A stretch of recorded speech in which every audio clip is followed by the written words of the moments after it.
आपण पाहताय आसरा मीडिया, वाचाल तर वाचाल। अकोला शहरात आतापर्यंत दबक्या आवाजात चर्चा असलेले भोंदूगिरीचे जाळे आता उघडकीस येण्याच्या मार्गावर असल्याची धक्कादायक माहिती समोर येते। अंधश्रद्धेच्या नावाखाली अनेक वर्ष सुरू असलेल्या प्रकारांमध्ये महिलांचे मानसिक, आर्थिक आणि काही प्रकरणांमध्ये लैंगिक शोषण झाल्याच्या तक्रारी पुढे येऊ लागल्यात। याच पार्श्वभूमीवर आयोजित करण्यात आलेली बुवाबाजी विरोधी परिषद आता केवळ सामाजिक कार्यक्रम न राहता मोठ्या भांडाफोडाची सुरुवात ठरण्याची शक्यता व्यक्त केली जाते। गुप्त तक्रारींचा स्फोट।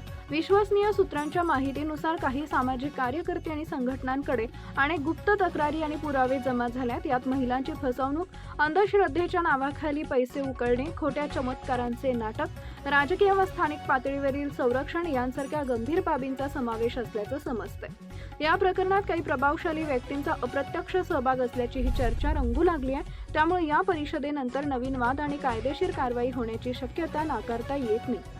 या परिषदेत तज्ज्ञ, सामाजिक कार्यकर्ते आणि विविध संघटनांचे प्रतिनिधी उपस्थित राहणार असून भोंदूगिरीचे वास्तव, महिलांवरील अन्याय, कायद्याचा वापर करून कारवाई कशी करावी यावर थेट पुराव्यांसह चर्चा होणार असल्याची माहिती मिळते।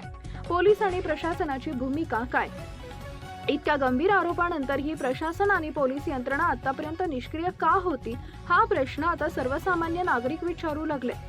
या सर्व प्रकरणामुळे अकोल्यात मोठा संताप निर्माण झाला असून दोषींवर कडक कारवाई, पीडितांना न्याय, भोंदूगिरी पूर्णपणे बंद यासाठी जनतेकडून जोरदार मागणी होतीये। आपल्या परिसरातील ताज्या बातम्या पाहण्यासाठी आसरा मीडिया न्यूज चॅनलला YouTube वर सबस्क्राइब करा आणि बेल आयकॉन प्रेस करा।